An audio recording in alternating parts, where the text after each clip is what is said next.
The New Nigeria People's Party has condemned comments credited to a judge on the Kano State Governorship Election Petition Tribunal, Justice Benson Aya, who described supporters of Governor Abba Kabir Yusuf as bandits and terrorists. NNPP particularly raised serious objections to what it described as the libelous language used by the judge, saying it was to tarnish the image of its leaders and members. Joining us now to discuss this matter is Kabiru, Dakata, who is the Chief Executive Officer of Center for Awareness and Justice and Accountability. Thank you so much for joining us here on Newsday. Thank you very much for having me. Thank you. So when you look at the statement that was made by one of the tribunal judges that describes the supporters of the NNPP as bandits and terrorists, I'm just wondering how you think it affects the perception of the integrity of the tribunal by the polity.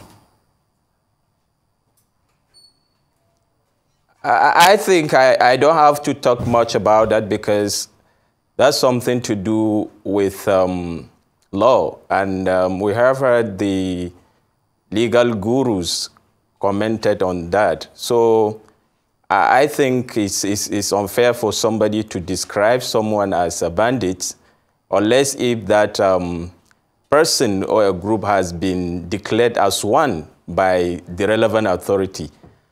So for me, the legal expert have spoken.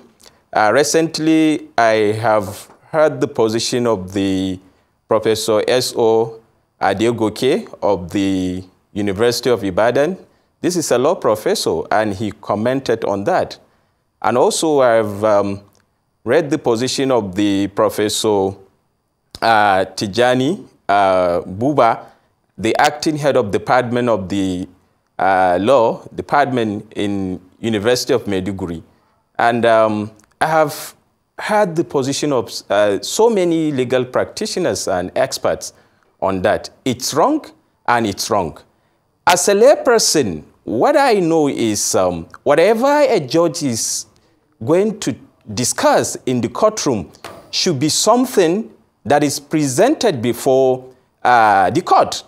And I know, as someone that has been observing the tribunal process in Kano, I cannot remember when the question of somebody wearing a red cap is discussed in the courtroom.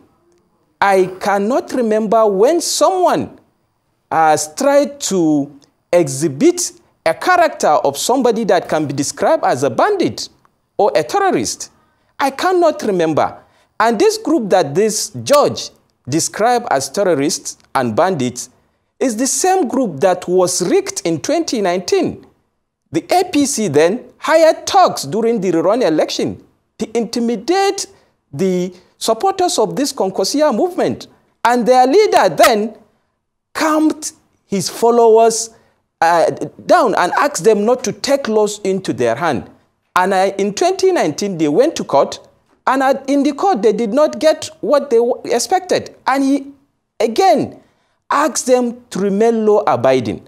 So I don't know from where the said judge got his facts to describe the Concosia movement as bandits, because that has never been discussed during the tribunal process. And as I said, as a layperson, I thought whatever the judgment, the content of a judgment should be, must be part of the facts presented before the judge. So this clearly indicated there is a serious sentiment in the mind of that judge. And again, this is someone that even before the judgment has been seen with some people, with some relatives of traditional rulers who are close to the APC in the state. So there is a clear sentiment. And like I said, I left that for legal expert to continue discussing about. Mine is just to look at the democratic aspect of the whole judgment. You see, one needs to understand the democratic system in Kano State.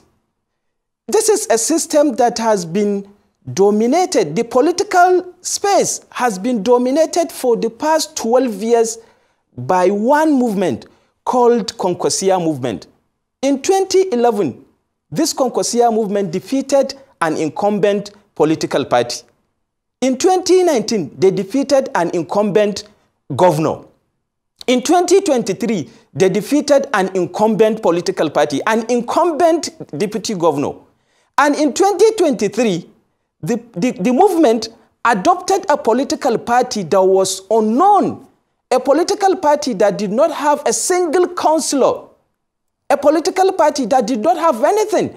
But they adopted the party. They won 2 senatorial positions. They won 18 out of the 24 House of Representatives positions. They won 26 out of the 40 House of Assembly positions. And for God's sake, this man, Abba Kabiru Yusuf, happened to be the only gubernatorial candidate in 2003 that scored 1 million+ votes in the gubernatorial election all over the country. So if really democracy should be a government of the people, by the people, and for the people, then it should be a game of number. And if democracy should be a game of number, then I don't see a reason why, if somebody earns something, just because that person does not belong to a ruling party, that person will be, a manipulation will be applied to overthrow that person. And to make the matter worse, the tribunal judgment has been, predicted by some people. And on the part of the APC, I was hosted on one of the national TV's programs before the judgment. And I appealed to the leaders that they should take action, because the comments coming from the APC's leaders in Kano before the judgment was, as far as the tribunal judgment is concerned, was a done deal for them.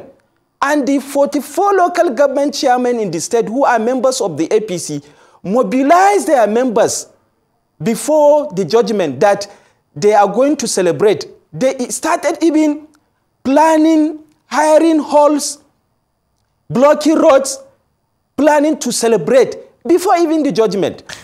So all right, Kabiru, if I may come in. A kind of sentiment even before the judgment. Very good, Kabiru. If I may come in here. Interesting you should mention the Kwankwasia movement, but lately the NNPP is also blaming former presidential candidate for the party, Rabiu Kwankwaso, for being responsible for the loss of Governor Yusuf Abba at the tribunal recently. Isn't that an irony here? The party in which he, more or less was very instrumental to him building to where it is today, is also blaming him for their loss at the tribunal. What's your thought on that? I don't want to speak for Kwankwaso because I'm not his spokesperson. I'm talking about the mandates, 1 million+ votes given to a person to lead the people of Kano State. If somebody alleged that Kwankwaso has a role, then that person should come out and explain why, because Kwankwaso is not a lawyer. And I know Abba Kabiru Yusuf and his party, NNPP, has, Abba and his party have hired the most qualified lawyers you can think of in this country. So if somebody alleged that Kwankwaso contributed in making the Abba to lose the tribunal, that person should come and explain. But what I'm talking is the mandate of the people, 1 million+ votes given to somebody that adopted a political party that at the time of the election, that political party did not have a single councillor in the state. So one can understand that this is clearly a person that earned the support of the people. So I don't expect the tribunal, the judiciary, to be used by the politicians. And we have heard the supporters and leaders of the APC before the election making a claim that all they were asked to is just to go to the election and produce even a single vote. That is enough for their, godfathers to manipulate the election. And let me use this opportunity to appeal to Mr. President. This thing that is happening, we don't expect it under a real Democrat like Alhaji Bola Ahmed Tinubu. This is a person that is making a serious effort to address the democratic challenges in Burkina Faso, in Mali, in Niger Republic. So let me remind His Excellency that all he has been doing to address democratic challenges in those countries, Kano as a state has an equal population to those countries he is trying to assist. So if he thinks he is concerned with any attempt to truncate a democratic process, the issue in Kano should be given a priority. So I think the president should act and question those that are mentioning his name in all this saga, because the leaders in APC in Kano, all they are saying is we have the center, and Kano is very, very important for us, and it cannot be left in the hands of opposition. This is undemocratic, and this is going to be a recipe of, for political crisis if care is not taken. Well, we certainly hear you, Kabiru, and you mentioned earlier that manipulation should not apply to overthrow a person just because he's not a member of a certain political party. Of course, those are quite significant statements. Just wondering what proof you have of this, or is this purely based on the deduction of over 165,000 votes from Yusuf's votes on the ground that the ballot papers were not stamped, signed, and dated by INEC as the law requires? Okay, even though I said I'm not a legal practitioner and I don't look at it, I don't look at the judgment from the legal aspect, but then from what we heard from legal practitioners like the barrister Audu Bulama Bukarti, who went through the judgment and brought some errors. One of those errors is the person declared as a winner of the election was not even a party in the matter. Kano's tribunal case is the only case where there's one petitioner, that's APC. In all the states where election petition tribunal took place or is taking place, you see political party and defeated candidates as the petitioners. But in Kano State, it's only the APC. The defeated candidate, Nasiru Yusuf Gawuna, came out and congratulated Abba Kabiru Yusuf and called his people to wait for the next 4 years. You understand? And surprisingly, in the judgment, the panel of the judges mentioned Nasiru Yusuf Gawuna as the petitioner. Tell me where I can say there is no sentiment here. He is not a party. He's just, as far as that tribunal is concerned, he's like any other person. He's like Kabiru Dakata.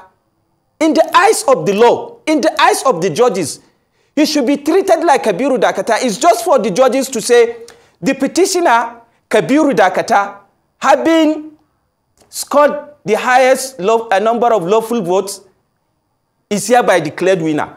And so he's not a party. Where did they get his name and declared him winner? Secondly, the 165,000 votes that the tribunal deducted from Abba's votes, we don't know where, from which polling unit, from which ward. Nobody can explain that. And to make the matter worse, the 165,000 votes used to declare Nasiru Gawuna as a winner after deducting the 165,000 votes, that is never one of the prayers of the petitioner. It was just given to them by the tribunal. Tell me why somebody like me will not say the politicians are using the judiciary to manipulate their ways. All right, Kabiru Dakata, Chief Executive, Center for Awareness on Justice and Accountability, would like to thank you for your thoughts on the Kano governorship election petition judgment and, of course, other narratives.